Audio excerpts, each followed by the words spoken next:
Welcome back students to my channel juicy brains. And आज हम 12th standard की accountancy का एक चैप्टर स्टार्ट करेंगे, that is non profit organisations. Now by the name you can understand that इन organisations का main purpose profit earn करना नहीं होता, बल्कि ये अपने ऑपरेशंस को रन करते हैं for the welfare of the society. Society में जितने मेंबर्स होते हैं उनके वेलफेयर के लिए ये ऐसे ऑर्गेनाइजेशंस काम करते हैं। क्लियर?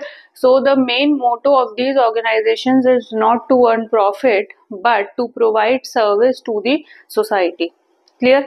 सो ऐसे कुछ ऑर्गेनाइजेशंस के एग्जांपल्स जैसे चैरिटेबल इंस्टीट्यूशंस हो गए, रिलीजियस इंस्टीट्यूशंस हो गए, स्कूल्स हो गए, हॉस्पिटल्स हो गए, क्लियर, लिटरेरी सोसाइटीज हो गई, क्लब्स हो गए। सो ऑल दिस ऑर्गेनाइजेशंस जो प्रॉफिट के लिए काम नहीं करते, क्लियर, लेकिन वो फंड्स इसलिए इकट्ठा करते हैं और अपनी अकाउंटिंग इसलिए करते हैं ताकि वो जो ओवरऑल सोसाइटी का डेवलपमेंट है, ग्रोथ है, वो कर सके। Means they are behind the welfare of the members of the society. Clear? Whereas जो प्योर बिजनेस ऑर्गेनाइजेशंस होते हैं उनका मेन पर्पस वो अपने बिजनेस ऑपरेशन रन करते ही इसलिए कि वो प्रॉफिट अर्न कर सके। क्लियर? अब जैसे थोड़े से बेसिक डिफरेंसेस हम समझ लेते हैं। एनपीओज में, इनको हम एनपीओ भी बोलते हैं, नॉन प्रॉफिट ऑर्गेनाइजेशन, और जो बिजनेस ऑर्गेनाइजेशंस होते हैं उसमें मेन डिफरेंस क्या होता है? बेसिकली पहला डिफरेंस तो मैंने आपको बता दिया, इनका जो मेन ऑब्जेक्टिव होता है इनका होता है वेलफेयर ऑफ द सोसाइटी, और बिजनेस ऑर्गेनाइजेशंस का होता है to earn profit. Clear? To earn pure profit. Next क्या होता है? अब बिजनेस ऑर्गेनाइजेशन की अगर हम बात करें तो 11th क्लास में आप पढ़ चुके होंगे कि हम बेसिकली 3 अकाउंट्स, फाइनेंशियल स्टेटमेंट्स को प्रिपेयर करते हैं, that is trading account, profit and loss account and balance sheet. Clear? तो अगर हम इसको देखें तो पहला ऑब्जेक्टिव होता है एनपीओस का पर्पस क्या होता है? इनका पर्पस होता है वेलफेयर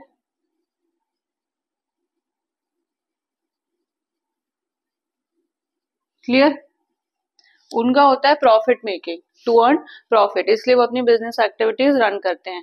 नेक्स्ट, अब फाइनेंशियल स्टेटमेंट्स की अगर बात करें, फाइनेंशियल स्टेटमेंट्स की अगर बात करें तो बिजनेस ऑर्गेनाइजेशंस 3 टाइप की फाइनेंशियल स्टेटमेंट्स बनाते थे, trading account, profit and loss account and balance sheet. यहाँ भी 3 टाइप के स्टेटमेंट्स प्रिपेयर करते हैं, that is receipts and payment account, clear, income and expenditure account, and last में बैलेंस शीट। क्लियर? इसको हम डिटेल में और एक्सप्लेन करेंगे जब मैं सॉरी जब मैं इंडिविजुअली एक एक अकाउंट को आपको एक्सप्लेन करूंगी। क्लियर? तो फिलहाल के लिए ये हम इतना समझ लेते हैं। और तीसरी बात कि जो प्रॉफिट निकल के आता है, जो बिजनेस ऑर्गेनाइजेशंस का नेट प्रॉफिट निकल के आता है, that is distributed among the members of the organisation. वो प्रॉफिट डिस्ट्रीब्यूट हो जाता है मेंबर्स में। क्लियर? और फाइनली बैलेंस शीट में, कैपिटल अकाउंट में उसको हम एडजस्ट करते हैं। लेकिन यहाँ से जो इनकम एंड एक्सपेंडिचर से जो सरप्लस या डेफिसिट निकल के आता है, अब इसमें प्रॉफिट और लॉस नहीं होता, इसमें बेसिकली होता है surplus and deficit. Surplus means income हमारी ज्यादा है, income is greater than expenditure, and deficit means expenditure is greater than income. Clear? इसको हम ऐसे समझ लेते हैं कि यहाँ पे नेट प्रॉफिट और नेट लॉस जैसा कोई टर्म्स हम यूज नहीं करेंगे। बेसिकली सरप्लस प्रॉफिट है तो उसको हम सरप्लस बोलेंगे, और लॉस है तो उसको हम डेफिसिट बोलेंगे। सरप्लस कब होता है? जब इनकम हमारी एक्सपेंडिचर से ज्यादा होती है, डेफिसिट जब एक्सपेंडिचर इनकम से ज्यादा होता है। क्लियर? तो बेसिकली जो हम डिस्कस कर रहे थे वो ये था कि बिजनेस ऑर्गेनाइजेशंस में जो प्रॉफिट होता है वो फाइनली बैलेंस शीट में कैपिटल में एडजस्ट हो जाता है, यानी कि business organisations they maintain capital account. Clearly? Clear? But NPOs they maintain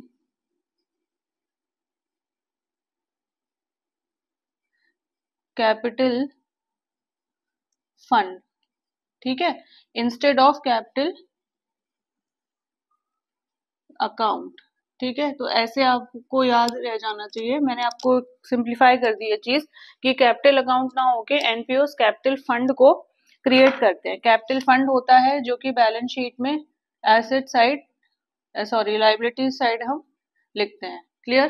capital account भी लाइबिलिटी साइड में लिखते थे बैलेंस शीट में, ऐसे ही कैपिटल फंड भी बैलेंस शीट में लाइबिलिटी साइड आता है। तो क्या होता है कि अगर जब सरप्लस निकल के आता है एक्सपेंडिचर इनकम एक्सपेंडिचर अकाउंट से, तो कैपिटल फंड में ऐड हो जाता है।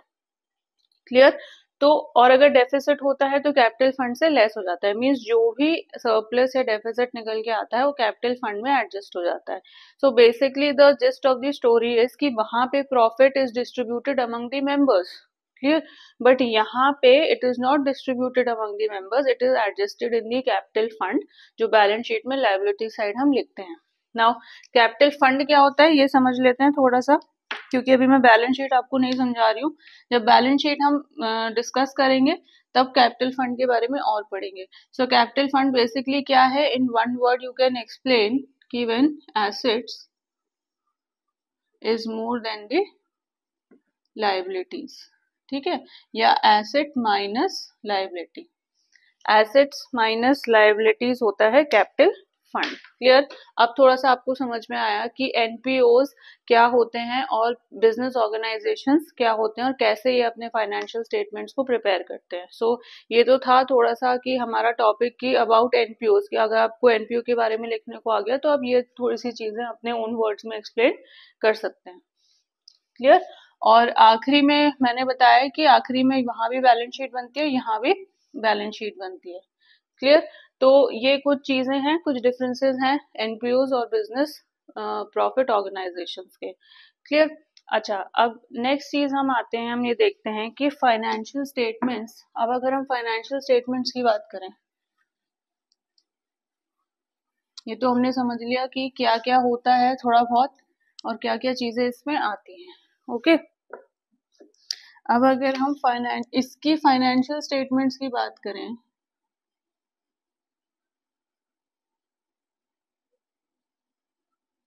कि एनपीओज कौन से फाइनेंशियल स्टेटमेंट्स को प्रिपेयर करती हैं, तो 3 टाइप के होते हैं जो अभी हमने डिस्कस करे, receipts and payments account,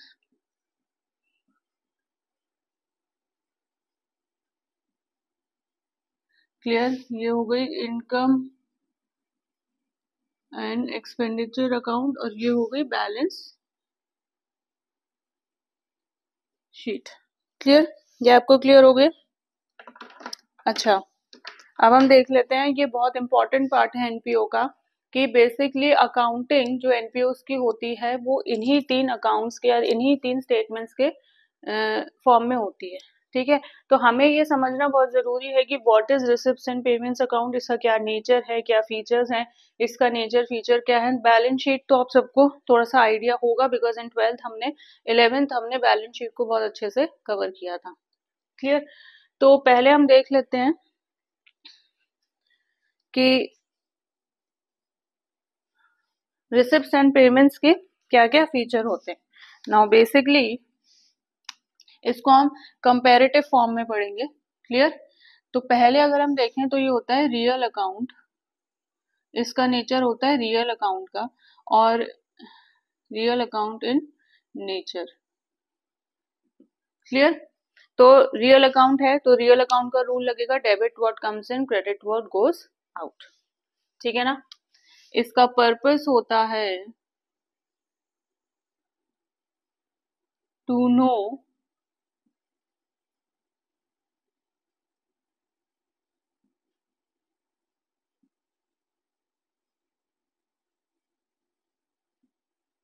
the closing balance of cash. ठीक है, ओपनिंग बैलेंस, क्लोजिंग बैलेंस। तो बेसिकली कैश, अगर कैश और बैंक का कोई बैलेंस दिया हो तो रिसिप्ट्स एंड पेमेंट अकाउंट में आता है। क्लियर? तो जैसे कि अगर रिसिप्ट्स एंड पेमेंट अकाउंट की हम पर्टिकुलरली बात करें, I am using the short form students, but it is not advisable for you कि आप इससे ऐसे प्रैक्टिस करें, just I am telling you. ठीक है, तो टू बैलेंस बीडी करके यहाँ ओपनिंग बैलेंस ऑफ कैश आ जाता है, और यहाँ पे बैंक का ओपनिंग बैलेंस आ जाता है, जो भी है। क्लियर? और फिर जो बैलेंसिंग हमारी फिगर होती है फाइनली, वो या तो इधर आएगी या इधर आएगी। तो जो भी सपोज यहाँ अगर बैलेंसिंग फिगर है तो हम बाय बैलेंस CD करके लिखेंगे, कैश का क्लोजिंग बैलेंस और बैंक का क्लोजिंग बैलेंस। तो ओपनिंग और क्लोजिंग बैलेंस दोनों ही इंपॉर्टेंट है।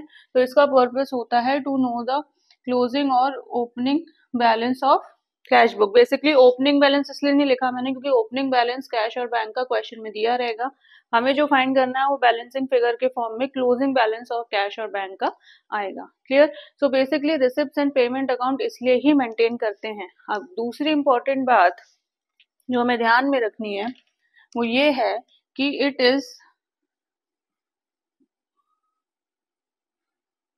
A summary of cash book. Clear? तो अगर जब भी आप रिसिप्ट्स एंड पेमेंट्स अकाउंट बनाएं या थोड़ा सा कंफ्यूज हो जाएं क्या करना है क्या नहीं करना है, I know this chapter is new for you, तो कैसे आप चीजों को टैली कर सकते हो, कैसे रिलेट कर सकते हो। मींस अगर आप रिसिप्ट्स एंड पेमेंट को कैश बुक से रिलेट करो तो ये बहुत ज्यादा बहुत ज्यादा सिमिलर कैश बुक से होती है, इसलिए हम बोलते हैं कैश बुक की समरी होती है। नाउ कैश बुक में यहाँ डेबिट और क्रेडिट होता है। क्लियर? यहाँ डेबिट और क्रेडिट होता है, लेकिन रिसिप्ट्स एंड पेमेंट्स अकाउंट में डेबिट और क्रेडिट ना होके डेबिट साइड होता है रिसिप्ट्स और पेमेंट क्रेडिट साइड होता है पेमेंट्स। क्लियर? अब ऐसे आपको ध्यान रहेंगी चीजें, ठीक है? तो कैश बुक का डेबिट साइड इसका रिसिप्ट साइड होगा, कैश बुक का क्रेडिट साइड इसका पेमेंट साइड होगा। क्लियर? अब अगर कैश बुक के जैसा है तो ओपनिंग बैलेंस अगर फेवरेबल बैलेंस क्वेश्चन में दिया है कैश का तो वो ऑब्वियसली डेबिट साइड ही आएगा। ठीक है? अनफेवरेबल या ओवरड्राफ्ट दिया है तो वो क्रेडिट साइड से स्टार्ट होगा। क्लियर? ये तो क्लियर है, ये बहुत सिंपल है और ये लॉजिक है, ये आप कैश बुक में पढ़ चुके होंगे। तो तीसरी बात जो हमें पता चली वो है कि it is a summary of cash book. Summary of cash book क्यों बोलते हैं कि कैश बुक में सारे कैश के जो ट्रांजैक्शंस होते हैं, जो कैश आइटम्स होते हैं, वो क्रोनोलॉजिकल ऑर्डर में हम उसको मेंशन करते हैं। ठीक है? क्रोनोलॉजिकल ऑर्डर में उसको हम रिकॉर्ड करते हैं। अंडरस्टूड? तो जैसे जैसे हमारे पास पेमेंट्स आई या कैश रिसीव किया या हमने पेमेंट्स करी या इन रिसिप्ट्स आई तो उसको हम क्रोनोलॉजिकल ऑर्डर में एक ऑर्डर में उसको हम रिकॉर्ड करते हैं। लेकिन receipts and payments account is made at the end of the year, current year. जिस ईयर में अकाउंटिंग हो रही होगी एनपीओ की, उस करेंट ईयर के आखिरी में जो सारे कैश बुक का सारा समरी है, ठीक है, या पेमेंट्स का जितना टोटल है उस रिस्पेक्टिव आइटम का, या उस रिस्पेक्टिव आइटम से कितनी रिसिप्ट्स आई और कितने पेमेंट्स हुए, तो उसका टोटल समरी या टोटल हम रिसिप्ट्स एंड पेमेंट्स अकाउंट में लिखते हैं। ठीक है? तो इसलिए हम इसको बोलते हैं कि कैश बुक की समरी है। अंडरस्टूड? अब ये बात आपको समझ में है कि क्यों कैश बुक की समरी है। सपोज सब्सक्रिप्शन है, एनपीओज में एक इनकम होती है, main source of income in organisations का होता है सब्सक्रिप्शन अमाउंट। क्लियर? कुछ ऐसे आइटम्स होते हैं जो मेन सोर्स ऑफ इनकम है, वो हम आगे और अच्छे से क्लैरिफाई करेंगे जब आगे आगे हम इसमें और पढ़ेंगे। क्लियर? तो सब्सक्रिप्शन वो अमाउंट होती है जो कि मेन इनकम होती है एनपीओज को, और ये मेंबर्स पे करते हैं, लाइक एन्युअली इस अमाउंट को पे करते हैं अपनी मेंबरशिप के लिए। एक होती है एडमिशन फी, एंट्रेंस फी, वो जब आप एडमिट होने आए तब आपने पे कर दी। फिर जब आप मेंबर बन गए आपको लगा यार मैं आप क्यों मंथली पे करूं, मैं एनुअली ही पे कर देता हूँ, तो जो एनुअल पेमेंट आप कर रहे हो इस पेमेंट को हम बोलेंगे सब्सक्रिप्शन। तो ये सब्सक्रिप्शन जो अमाउंट है वो एनपीओ के लिए एक इनकम हो गई। क्लियर? तो हम उस सब्सक्रिप्शन की बात कर रहे हैं। तो अब जैसे जैसे हमें सब्सक्रिप्शन मिलती जाएगी तो उस डेट में हम कैश बुक में उसको क्रोनोलॉजिकल ऑर्डर में रिकॉर्ड करेंगे। बट अब वो सब्सक्रिप्शन का final amount receipts and payments में हम जितना भी होगा वो फाइनल हम रिसिप्ट्स एंड पेमेंट्स में उसको शो करेंगे। क्लियर? तो यहाँ पे डेट वाइज की कोई एंट्री नहीं होती, यहाँ हम पूरा उसको समरी फॉर्म में कैश बुक उठा के उनकी समरीज को हम यहाँ पे लिखते हैं। क्लियर? तो it is a summary of cash book. अच्छा, दूसरी इंपॉर्टेंट बात वो ये है, तो अब आपको साइड बाय साइड मैंने फॉर्मेट भी बता दिया रिसिप्ट्स एंड पेमेंट का। क्लियर? अब जो सबसे जरूरी बात है वो ये है, only cash items are recorded in receipts and payments account. ये बहुत इंपॉर्टेंट है. नॉन कैश आइटम्स को हम यहाँ पे इग्नोर कर देते हैं. Means only cash items are recorded, non cash items are ignored, या नॉन कैश आइटम्स को हम कंसिडर नहीं करते. सॉरी. तो नॉन कैश आइटम्स कौन कौन से हो गए? जैसे डेप्रिसिएशन. अगर एनपीओस की बुक्स में डेप्रिसिएशन है तो वो रिसिप्ट्स और पेमेंट में नहीं आएगा. क्लियर? जैसे कोई एक्रूड इनकम्स हो गई, आउटस्टैंडिंग एक्सपेंसेस हो गए. क्लियर? तो ऐसी सारी जो आइटम्स हैं जो नॉन कैश है नेचर में, वो नहीं आएंगी. ओनली कैश आइटम्स या जो जिनका नेचर कैश फॉर्म में है सिर्फ वही आएंगे. सपोज एक बहुत अच्छा एग्जांपल है, जैसे आपने फर्नीचर को सेल करा. क्लियर? फर्नीचर पे डेप्रिसिएशन लगा. ठीक है, फर्नीचर को सेल नहीं किया, सॉरी, डेप्रिसिएशन लगा. तो डेप्रिसिएशन फर्नीचर पे लग रहा है but you will not show it. Okay, so non cash items are ignored, only cash items are recorded. अच्छा, नेक्स्ट जो सबसे इंपॉर्टेंट चीज है वो है both revenue and capital items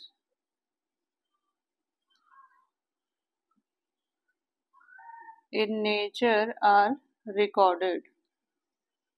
clear?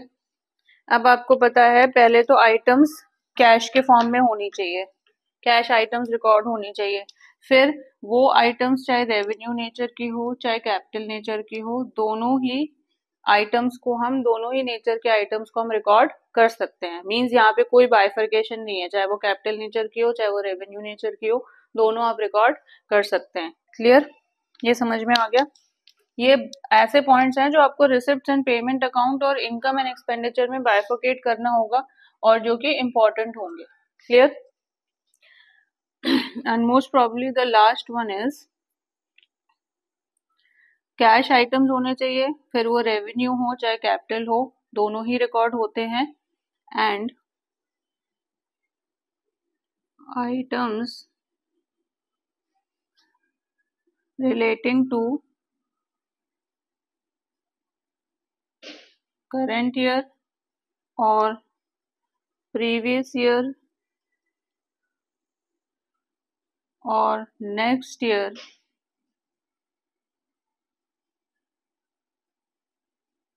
Are recorded. Clear? अब चाहे वो आइटम कैश आइटम्स, चाहे रेवेन्यू हो चाहे कैपिटल हो, अब चाहे वो करंट ईयर से रिलेटेड हो, चाहे वो प्रीवियस ईयर से रिलेटेड हो, चाहे वो नेक्स्ट ईयर से रिलेटेड हो, तीनों ही केस में हम आइटम्स को, ऐसे आइटम्स को रिसिप्ट्स एंड पेमेंट्स अकाउंट में मेंशन करते हैं या रिकॉर्ड करते हैं. क्लियर? यहाँ भी कोई बाइफर्केशन नहीं है. तो पर्टिकुलरली जब इनकम एंड एक्सपेंडिचर अकाउंट और रिसिप्ट्स एंड पेमेंट अकाउंट की बात होती है तो comparatively receipts and payment account ज्यादा इजी होता है to memorise. Clear? That is why मैंने आपको, अब यहाँ पे मैं आपको कंपैरेटिव चीजें दिखाऊंगी. कंपैरेटिव, हम एक एक पॉइंट को कंपेयर करके कंपैरेटिव स्टडी कर सकते हैं, ताकि ये चीज माइंड में आपके सेट हो जाए कि रिसिप्ट्स एंड पेमेंट का क्या नेचर है, इनकम एंड एक्सपेंडिचर का क्या नेचर है. क्लियर? तो आई होप सो ये सारी चीजें आपको समझ आ गई होंगी. Now let's move on to income and expenditure account.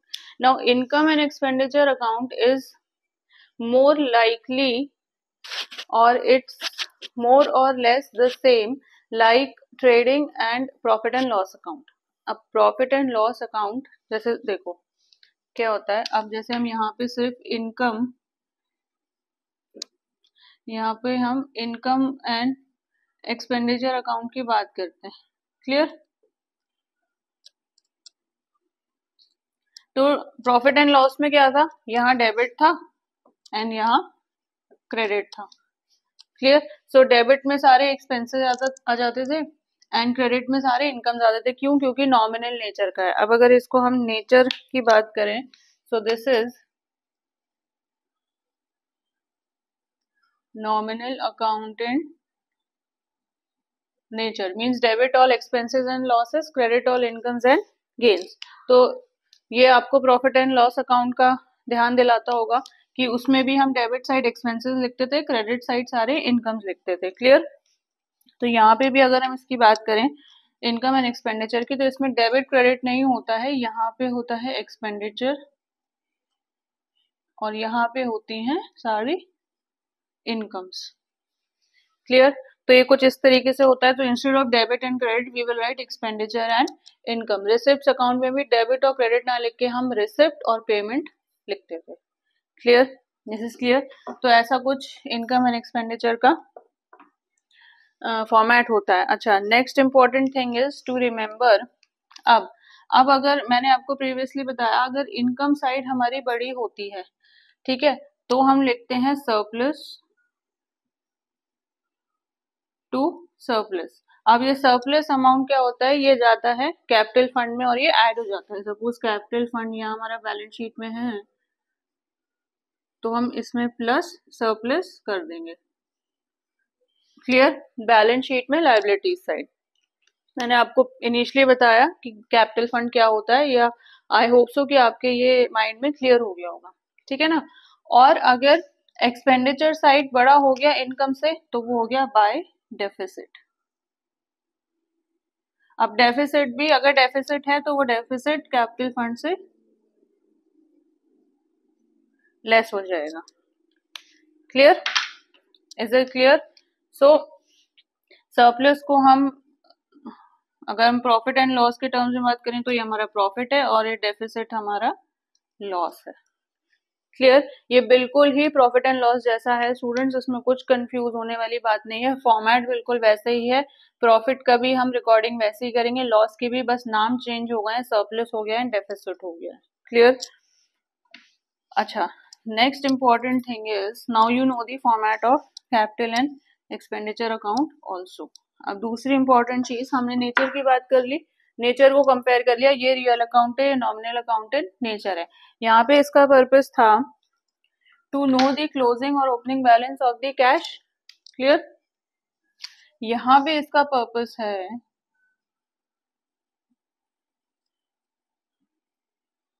To determine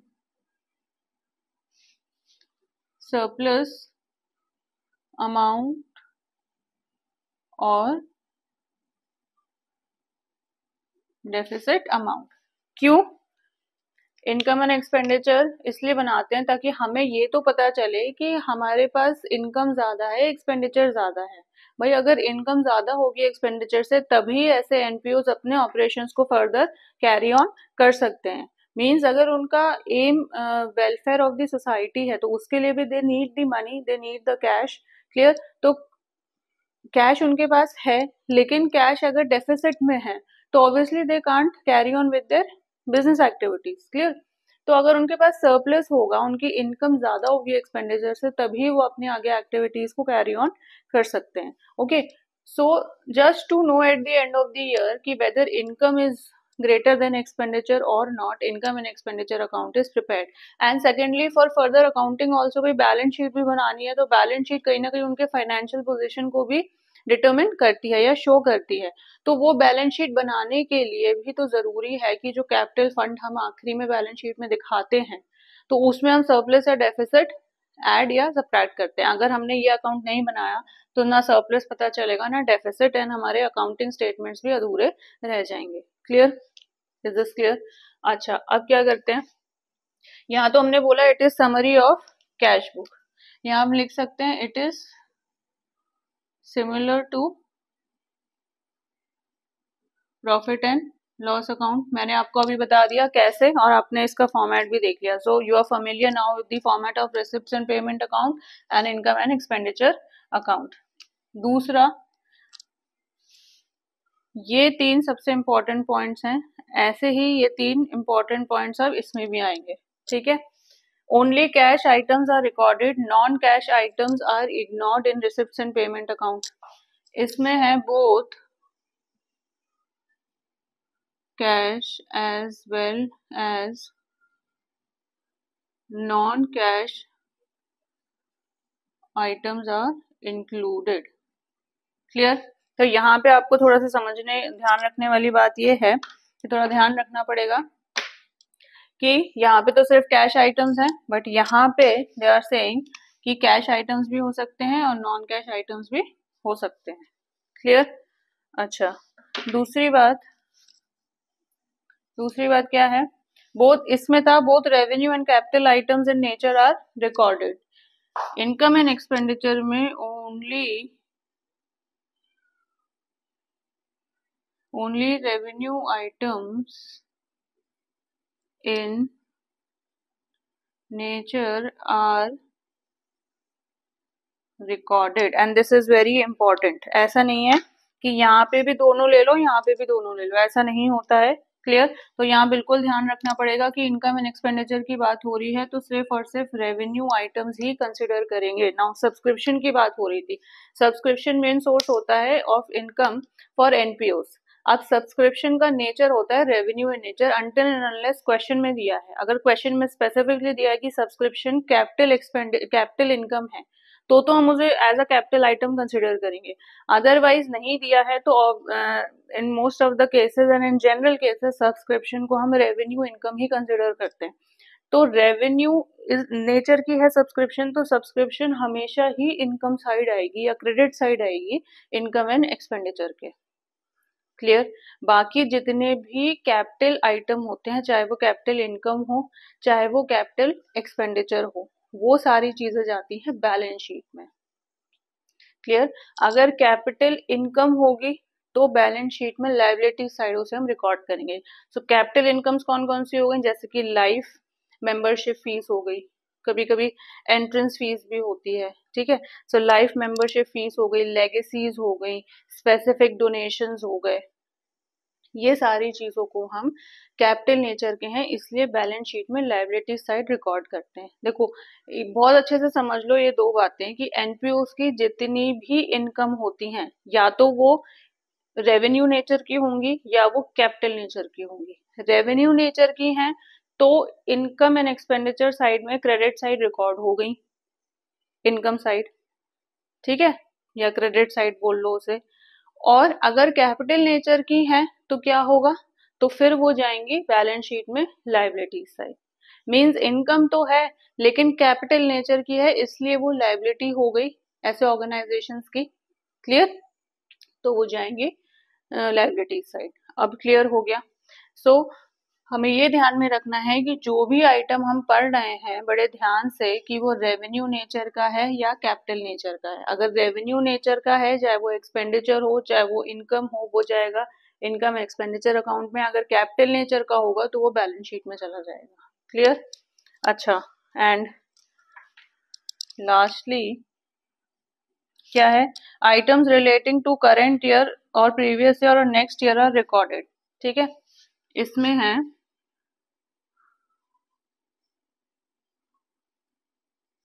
only current year items are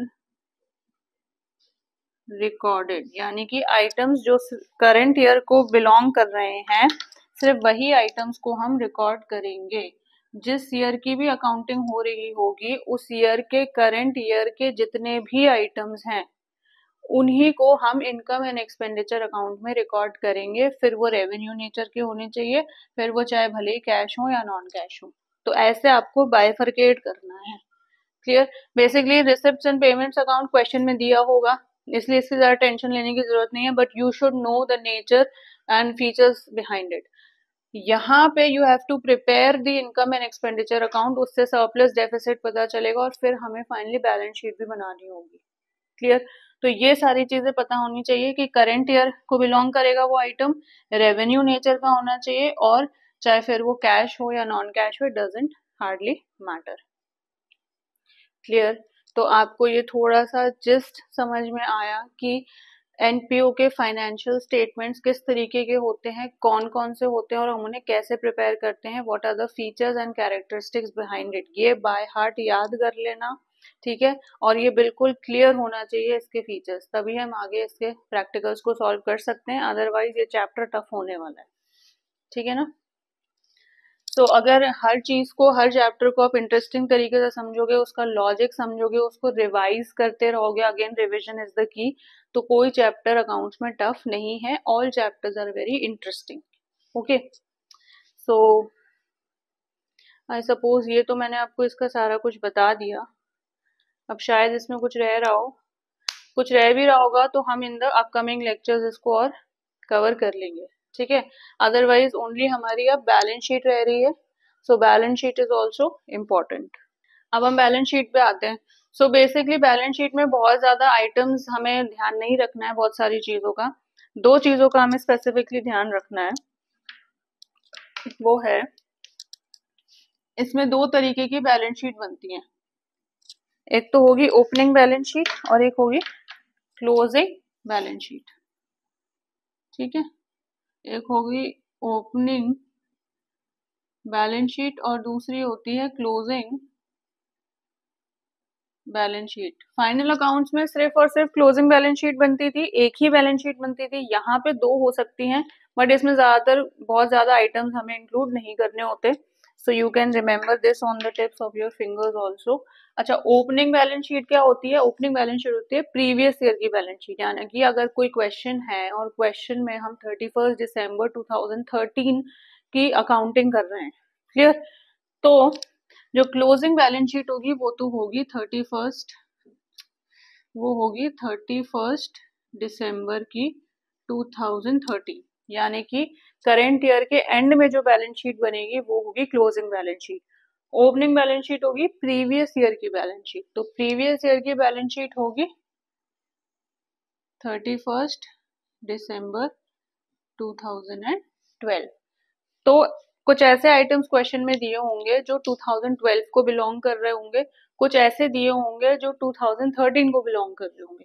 तो बेसिकली हमें वो आइटम्स बाइफरकेट करना है। क्वेश्चन में अगर बोला है कि आपको दोनों तरीके की बैलेंस शीट बनानी है तो दोनों बनानी पड़ेंगी, otherwise closing balance sheet specifically mention कर देते हैं।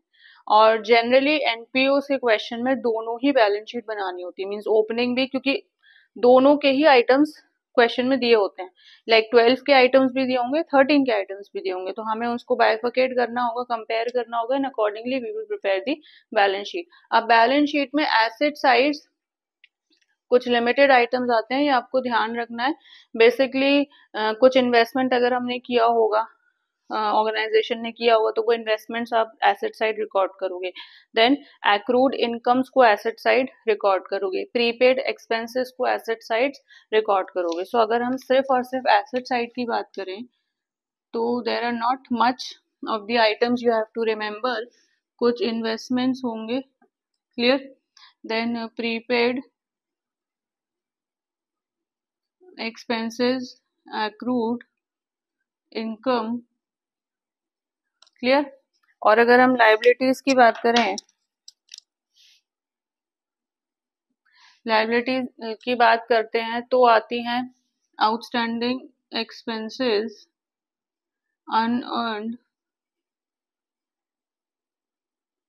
इनकम, कोई लोन लिया हो, ठीक है, ऑर्गेनाइजेशन ने कोई लोन लिया हो, देन स्पेसिफिक फंड्स,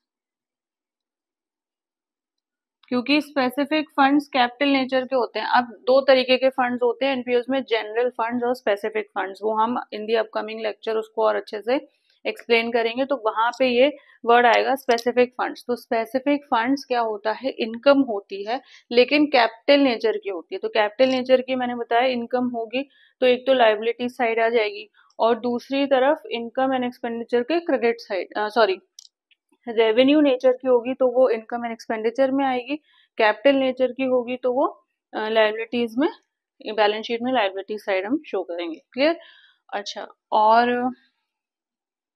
और बस फिर आखिरी में आप कैपिटल फंड, वो मैंने आपको बता दिया क्या है, उसमें हम सरप्लस मींस उसमें फर्दर फिर एडजस्टमेंट्स होंगे, ठीक है, माइनस डेफिसिट, और अगर कोई और अगर फर्दर कोई एडजस्टमेंट हुआ तो वो हमें पता चल जाएगा। तो क्वेश्चन में कुछ एडजस्टमेंट्स भी दिए होंगे तो वो भी हमें, कुछ हमें बैलेंस शीट में एडजस्ट करने पड़ेंगे, कुछ हमें इनकम एंड एक्सपेंडिचर अकाउंट में एडजस्ट करने पड़ेंगे।